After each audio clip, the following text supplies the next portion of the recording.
દર્શક મિત્રો, વાત આજે આપણે કરી રહ્યા છીએ ગજાનન સંકષ્ટી ચતુર્થીની। આજના દિવસનું વિશેષ પ્રકારનું મહત્વ છે। એવું કહેવાય છે કે ભગવાન ગણપતિની ઉપાસના કરવા માટે આજનો દિવસ મહત્વનો હોય છે। ભગવાન ગણપતિની આરાધના કરવાથી દરેક પ્રકારના કાર્યો સિદ્ધ થાય ને એમાં પણ જો સંકષ્ટી ચતુર્થીના દિવસે ને એમાં પણ બુધવારના દિવસે જો ભગવાન ગણપતિની આરાધના કરવામાં આવે તો અવશ્ય ભગવાન ગણપતિ દરેક પ્રકારના કાર્યોને સિદ્ધ કરે ને એટલા માટે તો કીધું પ્રથમ પૂજ્ય ભગવાન ગણેશ છે ને એટલા માટે કોઈ પણ કાર્યની શરૂઆતની અંદર વિઘ્ન વિનાયક દેવ, સિદ્ધિ વિનાયક દેવ, ભગવાન ગણપતિની આરાધના, ભગવાન ગણપતિની પૂજા કરવામાં આવે છે। આ ભગવાન ગણપતિની પૂજા દરેક પ્રકારની મનોકામનાઓને પૂર્ણ કરે। આજે તારીખ 24 જુલાઈ 2024 નો દિવસ બની રહ્યો છે। આજના દિવસે સંકષ્ટી ચતુર્થી છે જે સવારે 7:25 ચાલુ થઈ, જે આવતીકાલે એટલે કે 25 તારીખે સવારે 4:19 સુધી રહેશે। એટલા માટે સંકષ્ટી ચતુર્થી આજના દિવસે મનાવવામાં આવશે, આજના દિવસે ઉજવવામાં આવશે અને આજે ભગવાન ગણેશની સવિશેષ માત્રામાં પૂજા કરવાથી આપણી મનોકામનાઓ પૂર્ણ થાય છે, કાર્યો સિદ્ધ થાય છે, દરેક પ્રકારના લાભો મળે છે। દર્શક મિત્રો, આમ તો ચતુર્થીનું વ્રત વિશેષ માત્રામાં લાભદાયી છે। એવું કહેવાય છે કે રોજ જ્યારે સંકષ્ટી ચતુર્થી હોય ત્યારે સવારના પોરમાં સ્નાન કરી સંકલ્પ લઈ ભગવાન ગણપતિની વિશેષ માત્રામાં પૂજા કરવામાં આવે, પંચામૃત દ્વારા અભિષેક કરવામાં આવે, નમસ્તે ગણપતયે ત્વમેવ પ્રત્યક્ષં તત્ત્વમસી દ્વારા એટલે કે ગણપતિ મહારાજના અથર્વ શીર્ષ દ્વારા ગણપતિ મહારાજની વિશેષ માત્રામાં પૂજા કરી ભગવાનને તલ અને ગોળનો પ્રસાદ અર્પણ કરવામાં આવે, લાડુ અર્પણ કરવામાં આવે, ચંદન અર્પણ કરવામાં આવે અને ત્યારબાદ દુર્વા કહેતા ધ્રોકડ અર્પણ કરીને મોદક પ્રિયાહ એટલે કે મોદક અર્પણ કરવામાં આવે ને પછી ભગવાન સિદ્ધિ વિનાયકના વિશેષ મંત્રોનો જપ કરવામાં આવે તો અવશ્ય ભગવાન ગણપતિ દરેક પ્રકારની મનોકામનાઓને પૂર્ણ કરે છે અને દરેક પ્રકારના આપણા કાર્યોને સિદ્ધ કરે છે। એવું કહેવાય છે કે ભગવાન ગણપતિની આરાધના દ્વારા આપણને વિદ્યાનું વરદાન મળે છે, કારણ કે વિદ્યા પ્રાપ્તિ માટે પણ ભગવાન ગણપતિની ઉપાસના ઉત્તમ ગણવામાં આવે છે। ભગવાન ગણપતિ છે એ બુદ્ધિના દાતા છે અને એના કારણ કે લાંબા કાન છે ને એ લાંબા કાન દ્વારા દરેક વસ્તુઓને ગ્રહણ કરવી। ભગવાન ગણપતિની આકૃતિ જુઓ ને તો દરેક આકૃતિની અંદર, દરેક વસ્તુની અંદર આપણને કંઈક ને કંઈક શીખવા, જાણવા અને સમજવા મળે છે।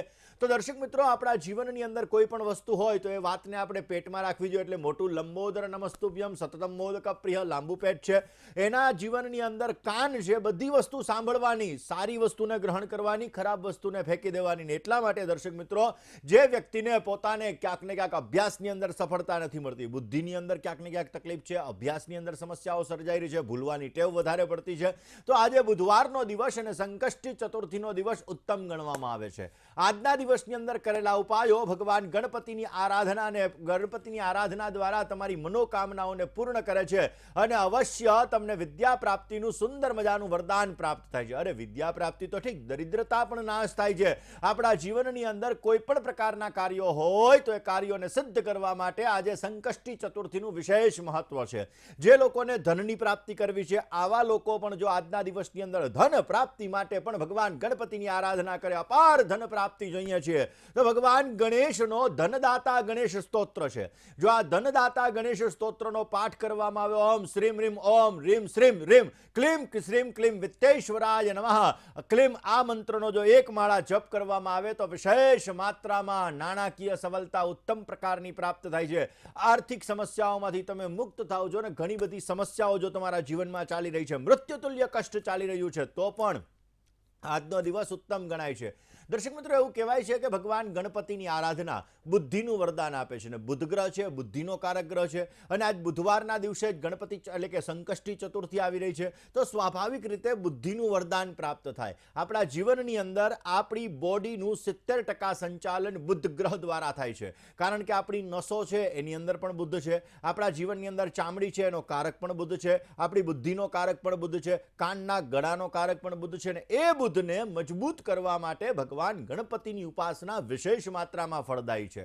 અને એટલા માટે આજે જ્યારે બુધવારનો દિવસ છે, આજના દિવસે જ્યારે ચતુર્થી આવી રહી છે તો આપણા દરેક પ્રકારના કષ્ટો, દરેક પ્રકારના સંકટો અને આપણા જીવનની અંદર વિદ્યા પ્રાપ્તિનું વરદાન, અભ્યાસનું વરદાન પ્રાપ્ત કરાવવા માટે આજે સવિશેષ માત્રામાં ઉપાયો લાભદાયી રહે। હવે માની લો કે તમારા ઘરની અંદર ઘણી બધી સમસ્યાઓ આવી રહી છે, જેને સંકટ, ખાસ કરીને સંકટો ઘણા બધા છે, મૃત્યુતુલ્ય કષ્ટ આવી રહ્યા, તો જીવનની અંદર ઘણી બધી પરેશાનીઓ જ્યારે આવતી હોય ત્યારે 17 દુર્વા તમારે લેવાની અને આ 17 દુર્વા લઈ ભગવાન ગણપતિને ઓમ ગંગ ગણપતયે નમઃ, ઓમ ગંગ ગણપતયે નમઃ આ મંત્ર દ્વારા એક દુર્વા, આવી રીતે 17 દુર્વા ભગવાન ગણપતિને તમારે અર્પણ કરવાની. ભગવાન ગણપતિને અર્પણ કર્યા પછી તમારે આજે સાંજે સવિશેષ માત્રાથી ભગવાન વિઘ્ન વિનાયક દેવ, સિદ્ધિ વિનાયક દેવની તમારે સવિશેષ માત્રામાં પૂજા કરવાની અને ભગવાન ગણપતિની વ્યવસ્થિત પૂજા કર્યા પછી તમારે એ દુર્વા છે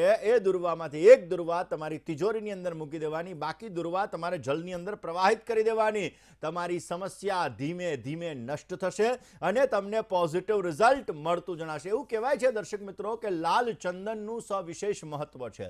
જો લાલ ચંદન દ્વારા જો ભગવાન ગણપતિની પૂજા કરવામાં આવે તો સુંદર મજાનો લાભ મળી શકે છે. અને આ જ લાલ ચંદન મનની શાંતિ પ્રાપ્ત કરાવે છે. આ જ લાલ ચંદન સંતાનની પ્રાપ્તિ કરાવડાવે છે. જે લોકોને સંતાન પ્રાપ્ત નથી થતું આવા લોકો લાલ ચંદન દ્વારા જો ભગવાન ગણપતિની આરાધના કરે, ભગવાન ગણપતિની પૂજા કરે, લાલ અથવા પીળા કલરના વસ્ત્ર આજના દિવસની અંદર ધારણ કરી ભગવાન ગણપતિની ષોડશોપચારથી પૂજા કરે અને ત્યારબાદ ભગવાનને લાલ કલરના વસ્ત્ર અર્પણ કરી લાલ ચંદન અર્પણ કરવામાં આવે અને ભગવાન ગણપતિના મંત્રનો સવિશેષ માત્રામાં જપ કરવામાં આવે તો અવશ્ય એના જીવનની અંદર સંતાનને લગતી સમસ્યા હોય તો આ સમસ્યા દૂર થાય છે. આમ તો ભગવાન ગણપતિ એ મોદક પ્રિય એટલે કે પોતે મોદક પ્રિય છે ને એટલા માટે જો આજે 21 લાડુનો ભોગ ભગવાન ગણપતિને અર્પણ કરવામાં આવે અને ત્યારબાદ ઓમ બ્રામ બ્રીમ બ્રોમ સહબુધાય નમઃ, બ્રામ બ્રીમ બ્રોમ સહબુધાય નમઃ આ મંત્રનો જપ કરવામાં આવે તો તમારી કુંડલીની અંદર બુધ અસ્તનો છે, બુધ નીચસ્ત છે, બુધ તકલીફ આપી રહ્યો છે, ભૂલવાની સમસ્યા છે, ક્યાંક ને ક્યાંક જોવા જઈએ તો તમને યાદ નથી રહેતું, આવી બધી જે સમસ્યાઓ હોય છે આ બધી સમસ્યાઓમાંથી મુક્તિ માટે તમે આ ગણપતિ મહારાજનો આજના દિવસે સંકષ્ટી ચતુર્થીના દિવસે બુધવારના દિવસે જો આ ઉપાય કરશો તો અવશ્ય વિદ્યાનું વરદાન મળશે, અભ્યાસનું વરદાન મળશે, બુદ્ધિનું વરદાન મળશે અને એના દ્વારા તમારા કાર્યો સિદ્ધ થશે. દર્શક મિત્રો, બુદ્ધ ગ્રહ બુદ્ધિનો કારક ગ્રહ છે ને એટલા માટે આજે કરેલા ઉપાયો તમારી બુદ્ધિ ક્ષમતાને તીવ્ર કરે છે. તમારા જીવનની અંદર બુદ્ધને લગતી કોઈ સમસ્યા હોય તો આ સમસ્યા અવશ્ય દૂર થાય છે. આમ તો એવું કહેવાય છે કે ભગવાન ગણપતિના 12 નામ પ્રણમ્ય સરસાદેવમ ગૌરીપુત્રમ વિનાયકમ ભક્તાવાસ સ્મરે નિત્યમ આયુ કામાર્થ સિદ્ધ.